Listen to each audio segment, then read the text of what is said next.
Fabulous. Right. Well, welcome everyone. Glad you could all join me for this session we're about to have on emerging from lockdown from the COVID-19 crisis.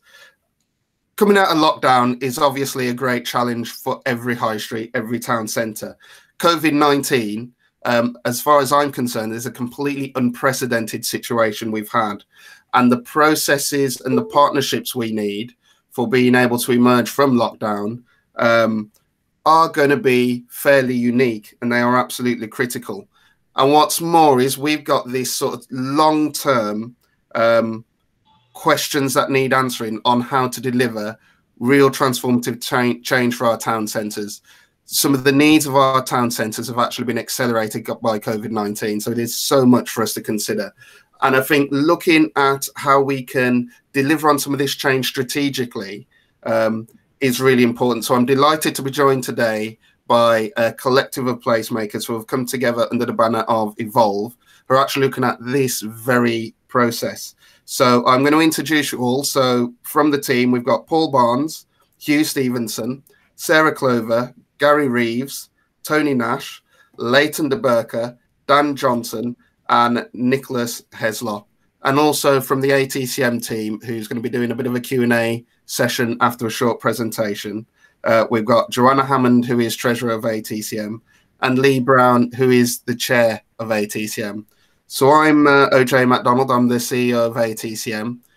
So next up, I'm going to hand over to Paul, who's going to take us through some of the work that needs to be done around our town centres to support that emergence from lockdown. So Paul, do you want to take it away?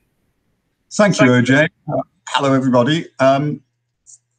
COVID-19 has turbocharged changes that were already going on in the town centres. I've been working heavily in central London with the New West End Company, the Business Improvement District for Oxford Street, Bond Street, Regent Street, and we've been right at the heart of the guidance and the practical activities that need to go on in order to respond to COVID-19. And COVID-19, it's added some new challenges, many of them long-term, some of them just short-term, some of them are good, some of them are bad. In the short term, how do town centre businesses continue to operate under social distancing measures? How do you access town centres when your mass transport system can't, because of social distancing, take masses of people? How do you make sure your customers feel safe and confident? How do you make sure your employees feel safe and confident, which is not just important for your employees, which is paramount, but also all our research is showing that customers want to know that your employees are safe and feeling confident. How do you kickstart the summer? We're working with government on proposals for licensing and planning temporary changes there to allow outdoor space for restaurants, pop-up shops to drive people back into town centres. There's lots of short-term issues which we as town centre businesses need to deal with. But there's long-term implications as well. We don't know how long any of this social distancing will last and what its impact will have on town centres. We don't know in the short term what the impact will have on business continuity, with many businesses probably going bust and big gaps in our high street. But in good news, we know that if there is going to be more home working, that's going to mean more people staying in their local town centres or nearby their local town centres. And the growth in localisation, shop localing, hopefully will be some sort of boost to our town centres. The problem is, as I said, we don't know how long this is going to last.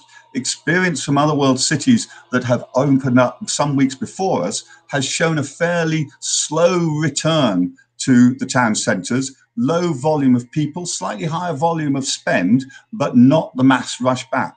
But if you look at China now, the reports we're getting back from China, which has been open for the last 6 weeks, it's saying that actually life is back to normal. There's more people wearing masks, but the same volume of people are out there and they're spending the same sort of money. So there's a lot of uncertainty about where COVID-19 is going and what it's going to mean. However, COVID-19 has accelerated those changes that are coming on in town centres. Town centres are now reopening, but their recovery is not certain. We expect many companies are going to fail, many jobs are going to be lost, and that's the bad news. But the good news is that there's now more than ever an urgency to make change. And town centres have to evolve to survive, and to do that, we need to plan actively for that change. It could happen by chance, of course. Things might just evolve on their own, but all the experience shows that you need clear planning and clear direction to make this happen. And the big question is, how do you do it? And who are you going to do it with? Who's going to take that lead and who's going to finance it? The trouble is that local authorities are under great pressure and most no longer have the resources and the expertise to provide that strategic guidance and strategic thinking that focuses on what town centres needs. And we've seen loads of studies and lots of reports about what needs doing. But the challenge has been, how do you take these studies and reports and turn them into real local action plans and real change that actually do change your town centres? So colleagues here who we've worked together on many different projects over many years have been thinking about this way before COVID-19 to say there must be a better way to bring about this change to town centres so that they can respond to the structural changes that are happening in retail and make sure that our town centres are robust and confident for the future. COVID-19 has added to that urgency to do this, but our thinking has actually come around to saying there are two key points. And once you get these right, we can start looking positively about the future for your individual town centre. The first of these key points is, and it's none of this should surprise you too much, the first of these key points is you've got to work in partnership. There's no single group that can deliver this change. It's not the occupiers on their own. It's not the councils. It's a whole group of organizations. You've got to bring together the occupiers, the property owners, the councils, various local communities. But, and this from our experience is the key thing, the top group in this set of partnerships are the property owners.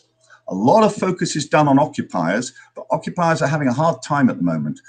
Obviously, property owners are having a hard time at the moment, but they've got a lot to stake. They have assets in those town centres that are declining in value, and potentially are going to be declining in terms of the income they can raise through rents. It's the property owners who really have a great interest in making those changes in town centres. Occupiers can give up their leases and walk away. Property owners can't do that. And all the work we've been doing recently, the drive and indeed much of the finance has come from property owners if you can get them together to talk as one voice, to work as one voice. So Key issue one, you've got to be working in partnership, but you've got to put property owners right at the heart of this. The second key point is that you've got another group to put at the heart of your thinking. Town centre change, town centre transformation is not led by placemaking or transport or place management. These are all really important, they really are. But the way you're going to get success is knowing who your visitor is. The visitor is at the heart of everything. The success of your town centre depends on the numbers and the types of visitors you get, how often they visit, how long they stay, how much they spend. And the question you need to ask yourself right at the beginning, before you decide what your placemaking should look like, what your transport should look like, is who is your ideal visitor and what is it that will attract them? And that guides everything else. It's fairly clear to see in every town centre who two of your key visitor groups are. They're common across every town centre. Local residents and employees who are working in the shops, the offices, the businesses around there. They're the ones who are going to be in that town centre on a day-to-day basis. But who else? That might be enough. That might be all you want, in which case, do you know what your residents want? Do you know what your employees want? And how can we provide that so that we become an attractive town centre for those visitor groups? But many towns, of course, look to other groups of residents, other groups of visitors, tourists, students, families. If you want to be the most family-friendly town centre in your region, what do you have to do? What do families want to make them come to your town centre and not someone else's? Once you understand what those families want, that's what will guide what your transport looks like, what your placemaking looks like, and how you manage it. The heart of all your work should be, who is my visitor and what do they want? Once you've got that, everything else can flow from it. The question is, though, who does all this? I've said earlier, there's been lots of thinking and lots of advice. We've had select committees doing reports. We've had government reports. ATCM have done fantastic reports. I've seen reports from everyone. but who's actually delivering it? Who's out there saying, we got that, how do I now apply this to my town centre, and what do we physically have to do to make those changes? And it's because of the sort of frustration a lot of my colleagues on Evolve have experienced in seeing how town centres haven't been able to get themselves together to do the strategic thinking. And many of them have got together working with their bids, with town centre managers, to deal with the day-to-day management. They do it brilliantly, making sure the streets are clean, the marketing is good, everything works. But when you're doing this long-term change in a town centre, which is going to involve massive investment potentially, looking at how you curate the town centre, looking at how you manage it for the long term, they really don't have the resources to do that. And that's why it came to us. We are the group who can provide those resources, bringing together a team of experts who can say, right, we know how to bring those partners together. We know how to look for and secure funding. We know how to create strategies. We know how to devise action plans in all the different areas, and then how to work with the best, how to create and work with the most relevant vehicle locally to deliver these plans. So with my colleagues today, we've got people who are experts in strategic planning, partnership creation, community engagement, placemaking, transport, sustainability, security, nighttime economy, place branding and marketing, digitalization, sustainability, place management, and indeed how you respond to COVID-19. That's why we pulled this team together, because we think you need to have all those under one umbrella to deliver you a comprehensive change to your town centre. And we've come up with 4 steps to a sustainable and deliverable strategy. The first step is to create that partnership. Pull together, identify all the key players and pull them together and get them around the table to agree something needs to be done. And actually, especially from the property owners and maybe the local authorities, we'll put a little bit of money in the pot to kick this off and get started. And from that partnership, we produce an initial, very high-level plan to say, we've looked at your town centre, we've looked at all your local policies, we looked at interests of various groups. This is how we think generally you should move forward.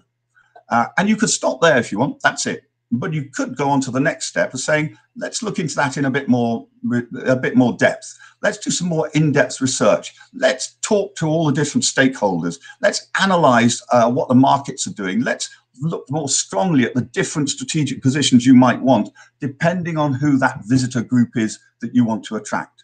And at the end of that, let's produce a strategic position that says, this is how we are positioning this town centre.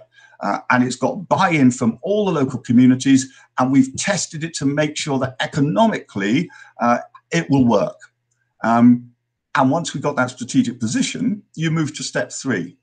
And with step 3, you break down that strategic position into its different elements.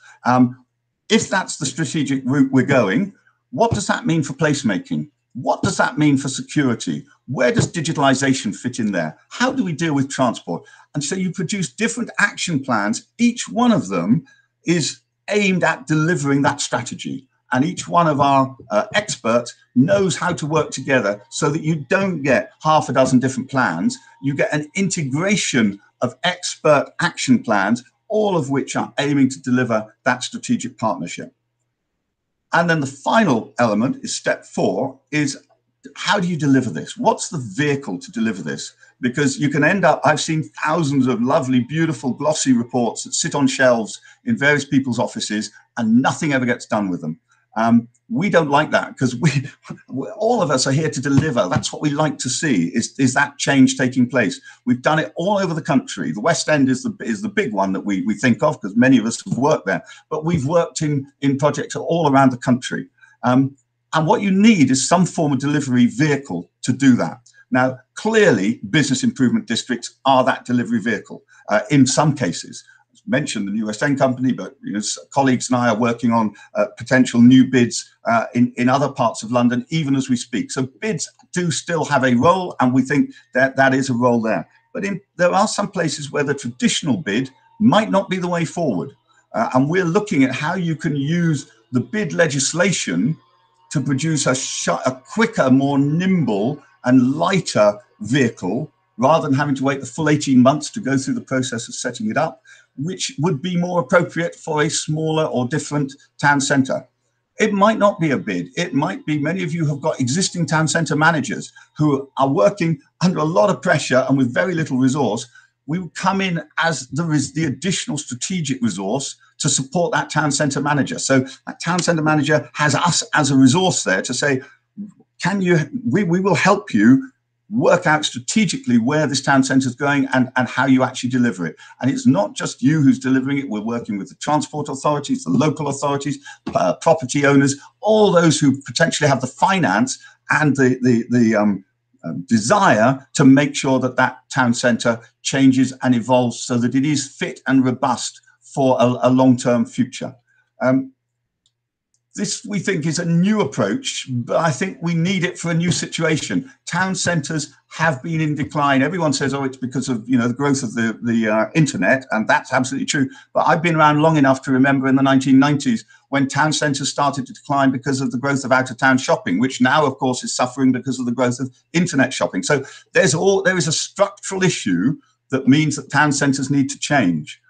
And COVID-19, as I said at the beginning, has turbocharged this, because it's not just changing the structure of the town centre, it's massively changing the way in which people think. And it's boosted digital sales. It's made people less likely to want to go into town centres for that experiential effect, because it's now not quite so fun going and having your hair done and your nails done when you're wearing protective clothing. So there's lots of problems that have come from COVID-19 which we need to address if town centres are going to survive. And what we like to think of is that our unique structure makes us nimble, flexible, comprehensive, and actually good value, because we're not the big agencies, to help you deliver that. The future, I have to say, it doesn't look as bright as we would all like it to be. And COVID-19 has actually not helped that. But this isn't the time to give up. And I definitely know the property owners aren't going to give up. And I know that most of the retailers aren't going to give up. And we need to be working together to plan the future of town centres and deliver them, not just say, wouldn't it be nice? We hope that we can provide this sort of strategic thinking combined with the practical support just to help town centres and all of their communities to work together to deliver this change. And that's my quick overview. I'm happy to take questions, and colleagues are here to answer your questions. We're also happy to talk to you individually and you town centres about your town centre, either specifically just chat to you or host a webinar about your specific town centre. If you're in Norwich and you want a webinar with us to look at more detail about what's happening in Norwich, let's do it. We're passionate about town centres and their future. We think there is a great future for town centres. It's just not what it is now. And we need to move and do that transformation. COVID-19 has sped it up. There's lots of thinking going on, and potentially there's quite a bit of money going on to protect, going out there to protect these town centres from government, to protect them, money coming from government and from property owners. And we want to be that vehicle that helps you to make the most for your town centres for the future. So, OJ, that's me. I'm happy to take any questions. And if you don't mind, I'll sort of handle them. And if I get stuck, I'll call into members of my team who know what they're talking about, because I don't always. That's absolutely fine. And when we talk about people that don't always know what they're talking about, that's why I've got Lee and Joe here with me, just to bring a bit of common sense to the table. Right, no shortage of questions. So what I think I'm going to do, and Lee and Joe, I hope you agree with this, but I think first we're going to start with some of the practical aspects of re-emerging from lockdown before I move into some of the more strategic aspects. I think there's so many interesting things you've mentioned around what a partnership should look like, the strategic delivery of a plan for town centres going forward, which I want to delve into a bit of detail on. But first, I just want to start with some of those practical aspects. So Lee, Joe, if you don't mind, I'm just going to throw the first question at Paul. We talk about what high streets will look like when we do come out of lockdown. And I get the feeling, looking at other countries, looking at some of the things we've seen so far, is that initially there is a rush of people due to this sort of latent demand. And some retailers especially are expecting to be really busy for the first few days on reopening. but then as things settle down, spending isn't quite what it was just because of low consumer confidence. Is that what you're expecting, or do you think it might be a little different? I know you mentioned the China example, where China is pretty much back to where it was before COVID-19. I think the answer to that is it's probably too early to tell. We're going to be opening up high streets, but only bits of them. We're still waiting for the hospitality side of things to open up. And high streets are not just retail, they are that entire mix. So high streets won't be quite as exciting to go to until we start getting them fully open. There's two things to that. One is, how do people feel about going to high streets and spending their money? The second is, what is going to be the economic impact of COVID-19? If we're talking about unemployment going up to 10%, and 2-3 million people unemployed, no matter what they want to do, there's going to be less money around. You know, they've just seen the last month and a half a 20+% drop in productivity in the UK, growth in the UK. We are going into a very difficult economic time. So leave aside all the issues about social distancing and everything. We are going to go into a very difficult economic time, which means there'll be less money around, which is why it's more important that our town centres are there and are fighting hard to get their share of what will, unfortunately, I think, be a smaller pot. In terms of people coming back and COVID-19, what's quite interesting, if you look at the West End, Selfridges opened their food hall fairly recently. So they've had experience of being closed and come back, and they had a very positive experience, and they were very, very pleased with how the response and the spend and such like exceeded their expectations. So I think people, partly, you know, people are bored. They want to get out. They want to get some fresh air. There's been a big growth of online retail, but I think people actually do want to get out and see what's going on in the town centre. The question is how long that will last. Lee, do you want to come in with a question for Paul and the group? Oh, you're on mute. Should think I would learn by now. So thanks for that introduction, Paul. That was really, really interesting. I'd just really be interested to understand your thinking around how cities and towns are going to come out of this differently, or is there going to be a difference? Because some of the information we're hearing from other places is that, you mentioned the localism aspect earlier, that people will be shopping in their local high streets, but they might be more reticent to go back into the larger cities initially. So how you see that working? Yeah, the issue about people going into large cities and or their local town is one of just about feeling safe and feeling confident. There are two elements, of course. You have to get your employees in. And again, in large cities with mass public transport, the tube in London at the moment can run at 15% capacity. You can't even get your employees in, let alone get your visitors in. But the question is how long that will last. If you look down to the Far East, in 2002, when the SARS epidemic hit, and it hit them far more than it hit us, it was very, very aggressive and devastating. But within months, it disappeared. It just went. And very quickly, life got back to normal. So I think it's quite difficult to predict how any of this will change. I think what, in the longer term, I think one of the things is the need to almost capitalize on the sentiment that's there. And the question is how long that will last. But the sentiment is there that I want to shop locally. I want to help my local companies. One of the problems, I'll give you as an example of our thinking on digitalization, is that people are used to shopping in Amazon. And retailers, generally in town centers, they have an online presence, some of them, but they don't shop like Amazon. Because if you go to Amazon, you go to a one-stop shop and you can buy everything you want from Amazon and it gets delivered to you. If you go to a town center, you have to go onto lots of different people's websites and they might deliver to you in different ways. Why aren't town centers being a local Amazon? Because that's how people shop digitally. They don't always shop website by website. They shop with effectively a town center online. It's just Amazon happens to be a huge town center. So it's about how do town centers profit on or play along with this feeling that we want to shop locally. Then let's make sure the platform that's there for them helps them to shop locally.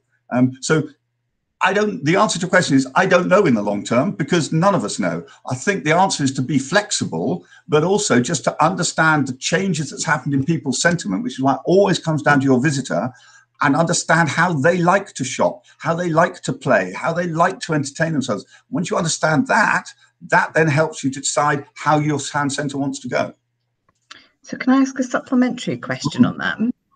So going back to what you were asking about sustainability and transportation and people cycling and walking, do you think that will also then have a change on the way that people shop? So we've seen a lot of people move away or move towards a much bigger shop initially, and particularly in the supermarkets. But do you think we're going to see people kind of coming into their local areas for much more smaller shopping, or and using bicycles and things to travel like that? And how will that affect the evening nighttime economy if people are looking to walk and cycle more? I'm tempted here to give me a break and let some of my colleagues come in to ask Dan on the first bit and Leighton and Sarah on the second bit, the nighttime. Thank you, Paul. Thank you, Lee. I think absolutely to echo what has been said, it's incredibly difficult times, but at the same time, there are incredible opportunities as well. And the work that we've been doing in London with TfL and property owners and retailers has identified there is a huge local market. There's something like 4 million trips every day that are carried out before COVID, that were carried out by public transport or car that could be walked, and there's 8 million trips a day that could be cycled. So there's a huge captive market, and when we map that market, we identify those trips locally where people can travel a reasonable distance to their retail destination. So that's the first thing. The second thing is that we've identified with TfL that cyclists on average spend 40% more than the average shopper in a retail centre. So it's a huge attractive market for town centres to target. I think there's another thing. I mean, some of us really like working from home, and there's been something like a 45% increase in working from home on a regular basis. And for some people, they really like it. For others, they struggle when they have other challenges. And I think, therefore, there's probably an opportunity in working with property owners to identify those alternative WeWork spaces locally on local high streets where people can pop in for a couple of hours, do their work. If they're doing that, they may well spend some money in that area as well. I think the third opportunity, and it's been alluded to by Paul and others, is that people are looking for those local experiences. And the data evidences that, but also my conversation with friends and colleagues are that people have started to enjoy exploring their neighbourhoods with their friends and families. So there's a great opportunity there to attract people back to the high street whilst lockdown is taking place. But once we've established that habit and people experience the local high street and rediscovered that they like it, we can lock in that habit and it becomes a permanent change that we can embed into the future. Leighton, do you want to just pick up, Leighton, Sarah, just pick up on the impact on the nighttime economy, which of course is not going to be opening for a little while. That's our problem. Yeah, the nighttime economy in the hospitality industry, we've generally over the years seen a much more drive towards, as Dan said and Paul said earlier, experiences. People are more inclined now, rather than kind of just going out back in the day where everyone used to just go out to get really drunk and drink lots. People are now really, really much more informed and wanting an experience. It's not so much with regards to the high volume now, especially in the more kind of cities outside of London, where people are, whether it's, Norwich, whether it's Manchester, whether it's Bristol, Brighton, people are looking for independent venues. They're looking for venues that aren't rammed full. It's more about having conversation. It's more about listening to live music. It's also about more high quality alcohol. It's not about getting drunk. It's about the cocktails, the mocktails, the experience of it all. And this is where COVID is actually offering us a massive opportunity to look at the fact that people are spending more time locally. And just as long as the local high streets have got a safe and regulated nightlife that actually matches what the local residents and the local working community, the people who live, work and socialise in the immediate vicinity, if the high street is smart enough to actually adapt to this new way of doing it, we can actually grow the nighttime economy and the hospitality industry back even stronger than it was before. So it's just making sure that, like Paul said at the beginning, it's knowing your visitor and knowing the market you need to go for. So each high street can offer something very different and very bespoke and for the local area. So you don't want a one size fits all. Nightlife changes every 3 to 5 years. Even the biggest clubs have a refurb or a rebrand every 3 to 5 years. So this is basically a way of looking at starting again and looking and making sure that each local high street is offering that bespoke thing that the local residents and the local people who work in the offices and who socialise there want. Thank you. Leighton. Sarah, is there anything you wanted to add to that? Yes, thank you. As a barrister, I look at this from a legal perspective, and Leighton's just talked about town centres and nighttime economy and entrepreneurs adapting to a new way of doing things.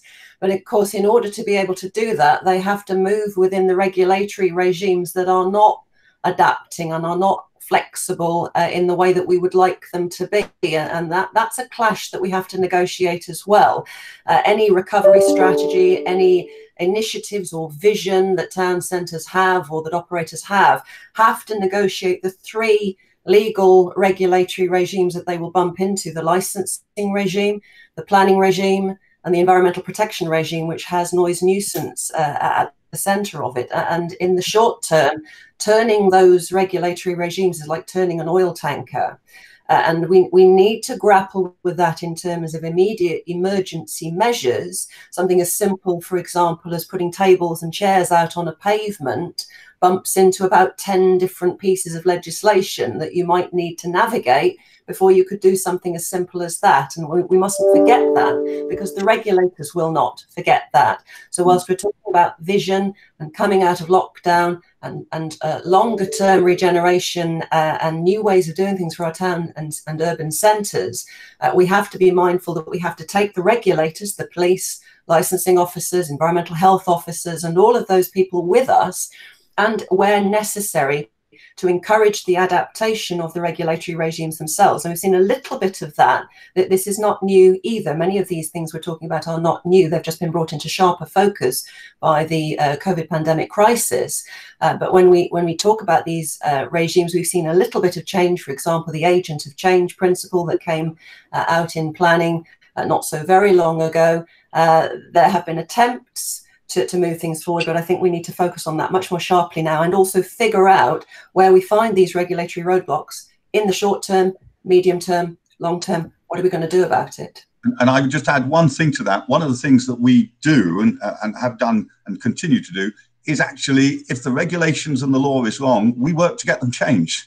And we're currently working very closely with ministers and officials, both in the Ministry for Housing, Communities, Local Government, in BEIS and the Treasury, to look at how we make sure that, albeit at the moment on a temporary level, but for the long term as well, we change some of those regulations that are restricting the development of town centres, because we want to remove those roadblocks. We know where town centres need to go, and we need to remove things that are stopping them getting there. So it's not just at the local level, it's also at a national level that we operate. Brilliant. That's great. Joanna, do you want to come in with a question?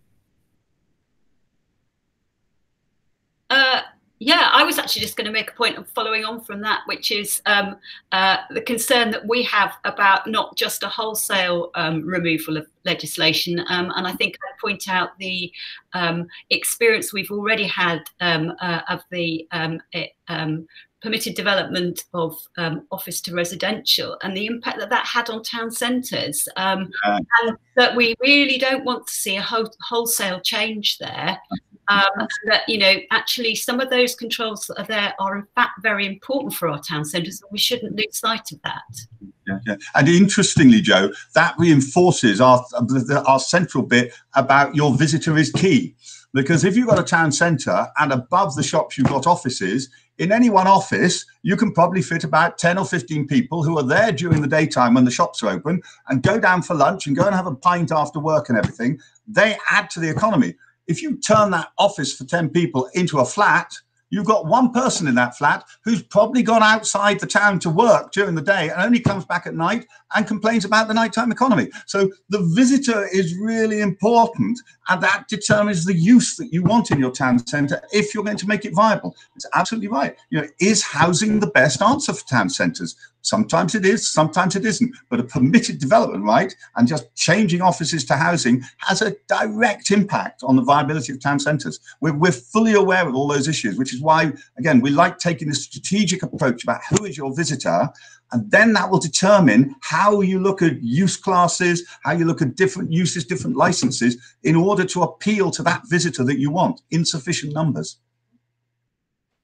Brilliant. Thanks a lot for that. I mean, I have literally hundreds of questions. Probably not going to get through all of them today, but one of the things I will ask, following on from Joe's comment there, is we are all having to work at breakneck speed to make the types of changes we need to our town centres, which right now are absolutely vital. But at the same time, we know there is a level of oversight needed to some of these changes because they will impact different users in different ways.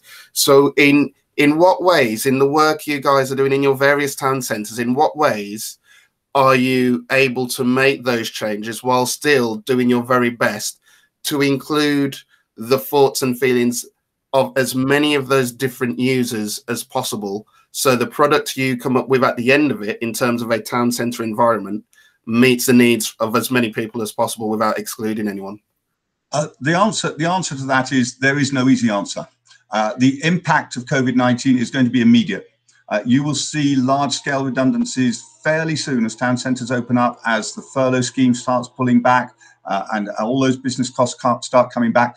There isn't an easy answer that says this is all going to be lovely. It's not going to be lovely, but you've got to think long term. You know, hopefully this will change. I don't know how many years it's going to take, but if we don't plan for it and we don't invest for it, it's not going to change to the better. So the first answer to your question, OJ, is there isn't an easy answer, and there will be some big struggles, and there will be lots of damage done to our high streets. The longer term answer is that it's about taking people with you. I think that many of the difficulties that you get in town centres, from our experience, is that lots of certain parts of that community haven't been taken with you. And the work that we do when we set up, for example, business improvement districts, a business improvement district run by business does not work if it doesn't have the support of the local people. You know, they put together their business plan, and that's great for business, but if it's not great for local people, you're going to have problems. And one of the things we do very early on is to set up stakeholder groups which pull together the occupiers, pull together the pull together the property owners, pull together local councillors and council officers, local communities, and other local institutions, whether it be your local church, your local doctors, surgeons and such, and say, this is your community, this is your town centre. Clearly, it's going to be business-led if you want to get that investment in it. And property owners are the ones who will make much of that long-term investment, supported by local authorities. But they will speed up that investment and that change if they take everybody with them, and they're not constantly fighting battles to try and push through something that others don't agree with. The other thing I would add is that Gary and I, at the moment, for example, are involved in setting up 2 business improvement districts as we speak. And Gary has set up so many of them, I don't know how many, but loads of them. And it takes a long time to do it. It takes 18 months to set up a fully fledged business improvement district. We may not have 18 months to do that, and which is why we're looking at alternative models. If a fully fledged bid is active and operating and winning its ballots, absolutely fantastic. In some cases, a fully fledged bid is the way forwards, and that's great, but it might not always be appropriate, and there might be other options. Our idea of the evolved bid that you could probably get through in about 3 months rather than 18 months to turbocharge getting a bid going is all part of the mix that we're looking at, because we fully understand we've got to move quickly, and the time is right because everyone is looking at town centres, and COVID-19 has turbocharged that. But it's different for every town centre. And that's why you need to sit down with people and say, what is it that's right for your town centre? We don't impose we don't have a set model and impose it. We sit down and say, what's going to work, guys? That's really interesting. I mean, I've got lots of follow-up questions, but I think it's only fair if I pass over to my chair for another question. Lee, she tells me off after this. So, Lee, do you have another question for Paul and the team? Yeah, Paul, I think that's a really interesting point about the different structures that are possible to help businesses to support themselves, whether it is a bid, whether it's, you know, this devolved model that you're talking about. I know in Scotland, we've got a digital improvement district that launched. So there's lots of different things. And I think, again, particularly from my experience of being in Perth, when we're talking about property owners, there was no one single property owner. The council owned, I think, one property. Everything else was owned by lots of different individuals. So it's very hard to get consensus.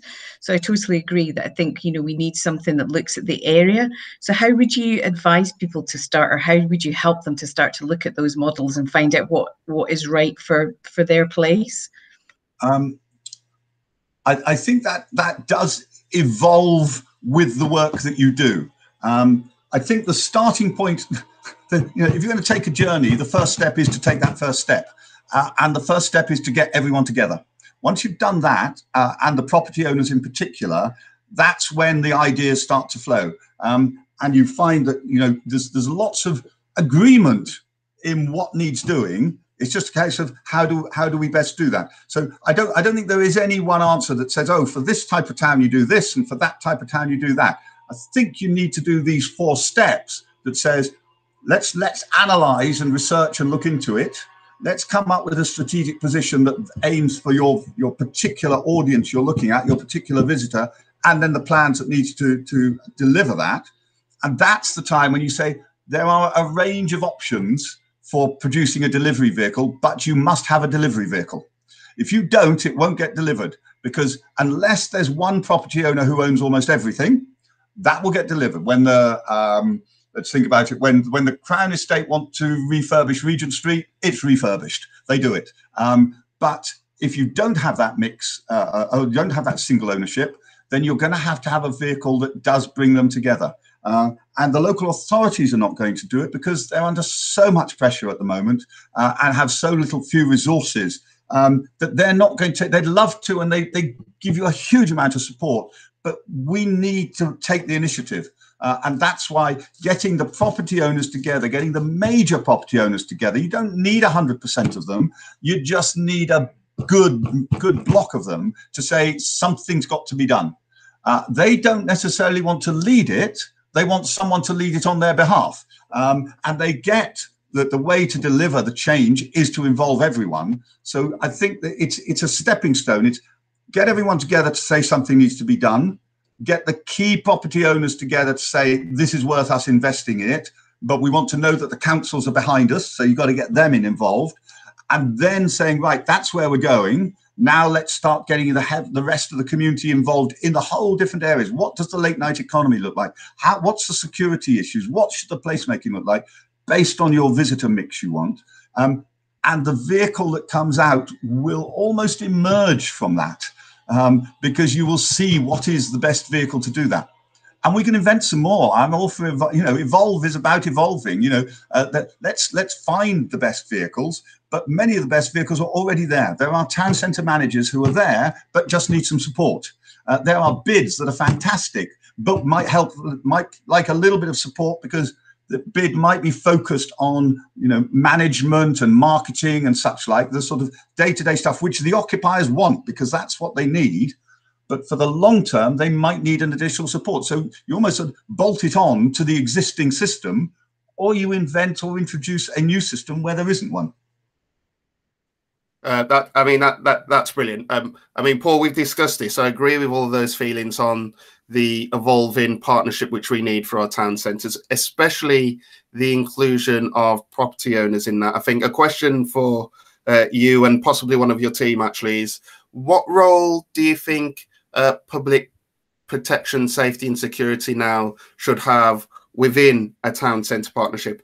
And especially, I think, certainly in terms of policing, but also in terms of public health, given the current emergency we do have Is there a strong role for that? I think I'm going to ask our policeman colleague. Tony, do you want to pick up on this? Yeah, thanks a lot, OJ. I mean, what you say is a major issue. So at the moment, I'm doing work with Heart of London Business Alliance, which effectively is Regent's, sort of the bottom end of Regent Street, Piccadilly, Leicester Square. But that is linking in with Public Health England, Westminster Council, the police, and the other bid areas to look at how do you actually protect people, because that security and keeping the public safe is critical, because if you don't feel safe, you're not going to go into an area. When you put that into the context of a town centre, every town centre is a unique ecosystem that will change, and therefore you have to evolve with it. So things like, we've mentioned people now using cycles to come to work. Where are they going to put the cycles? So we're now in negotiation with Q Park, which is a big conglomerate of various underground car parks. They've got no traffic from cars, but they're now making arrangements, because we've pushed them to put secure parking in for bicycles, because we've seen a significant rise in the theft of bicycles. So you have to evolve with it. So you can't do it with policing. Policing do not have the resources, and are unlikely to have the resources moving forward to assist with even things like managing the queues, where you've got to have the social distancing of people going into retail outlets or other venues.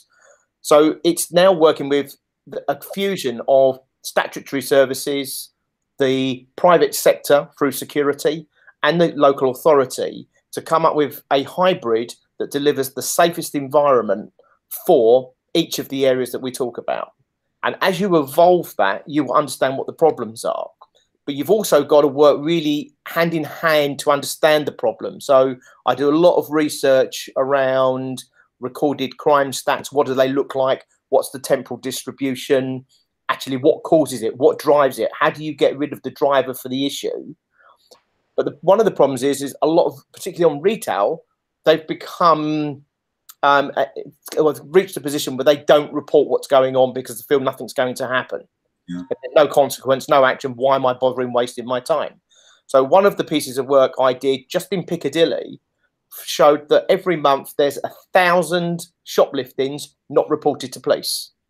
So the police look at it and say, we've got 200 shopliftings. That's good for Piccadilly. Actually, they've got 1,200. It's just 1,000 are not reported. Well, the byproduct of that is the police don't see it as a problem. Therefore, you don't get... So my screen's just gone dead there. It's fine. That's all right. Therefore, you don't get the asset, because there's a formula to allocate assets nationally to different police services, but then the same formula is used to allocate locally. Now, if you can't see the problems because they're not reported, then you're never going to get the statutory assets, which are paid for through the taxes. So therefore, there's a bigger requirement for private security. So one of the first things to do is to make sure everybody's reporting everything, so you can actually see what your problems are. If you can't see the problems, you can't deal with it. It follows on the same thing with the nighttime economy. Have you got high generators? How do you work with the licensees and the individual owners of businesses to make sure that they don't become a generator, because you want that safe and secure environment, because that attracts not just people into the area, but it means that they're more likely to stay. The longer they stay, they're more likely to spend money in the area. So it's a critical factor, but there has to be a fusion of statutory services along with the private sector in order to deliver it, given the amount of money that is around and the limitations on statutory services. So I hope that answers the question. And could I just add to that, for those who are watching, that I didn't properly introduce Tony. He's our security expert with 31 years in the Metropolitan Police, ending up as Borough Commander for Newham. So he knows what he's talking about, and I always feel safe when I'm standing next to him in a pub.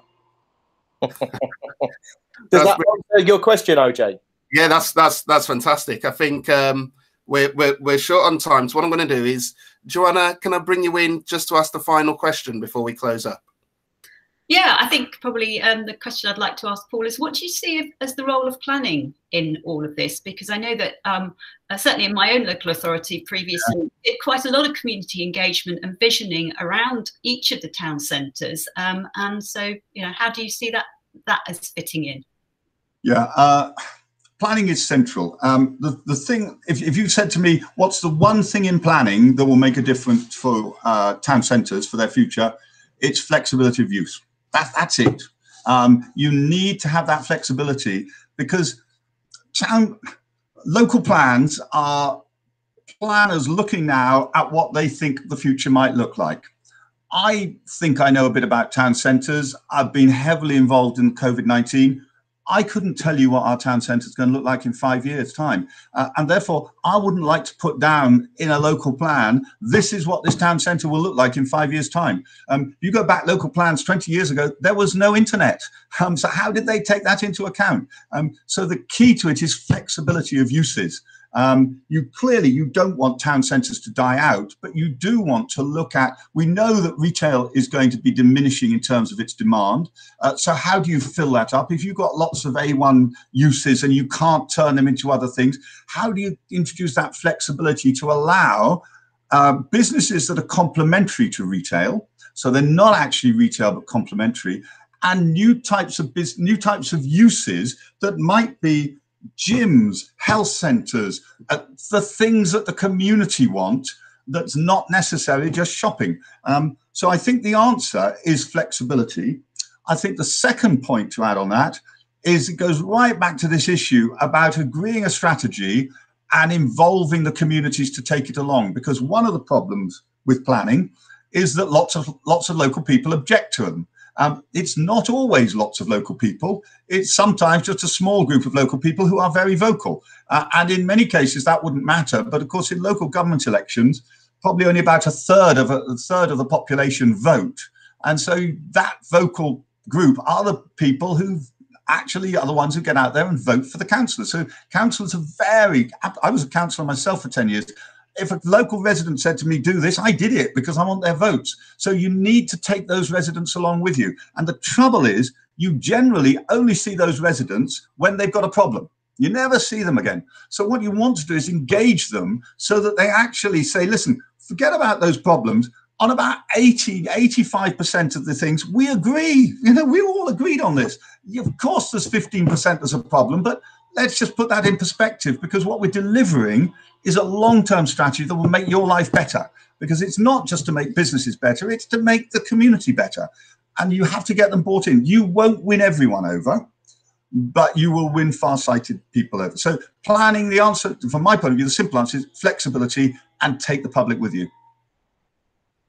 But presumably not too much flexibility. No, flexibility that, again, this is where we're talking about, input into national policy. Should we be looking at the whole use class orders anyway and come up with new use classes? Is there a town centre use class? Forget, offices, forget shops and bars and restaurants and things. Is there just a general use class for town centres that means that town centre has the flexibility to develop as it wants? Or does that potentially lead to a town centre that's full of estate agents because you can't control it? It's really, it's not easy, but I think we are in a period where flexibility is going to be the answer. Don't forget, we called our business Evolve because it's about town centres evolving. When you look at evolution, it's not the big beasts who survive. It's the beast, it's those that can change that survive evolution. So it's that flexibility they have that allow them to survive. Just being big means you die out. It's flexibility. So that is my key on planning, is flexibility. Yes, I don't agree. It was just that point about the office to residential I was going back to. No, you're absolutely right. But that's why I said maybe a use class that is town centre use. And I'm not certain I would put housing in as a town centre use. I would say, ground floor is town centre use, which is a whole range of things.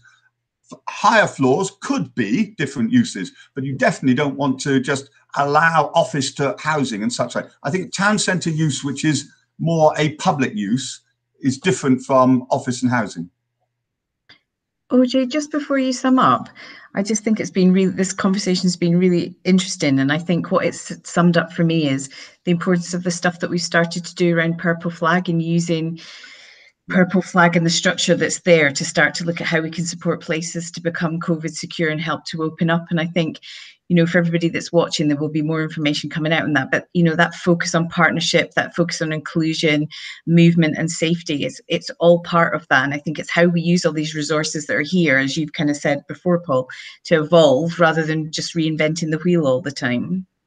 Yeah, thank you. I totally agree. I totally agree. My one frustration from this conversation is that we've just sort of come to a really big topic right at the end, which I could spend a whole day discussing on getting that.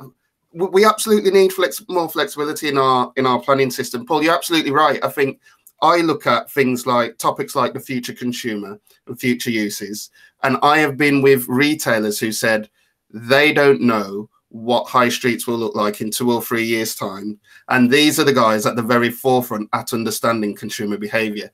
Yet at the same time, I have seen what the wrong kind of flexibility can do to a high street in the form of office to resi.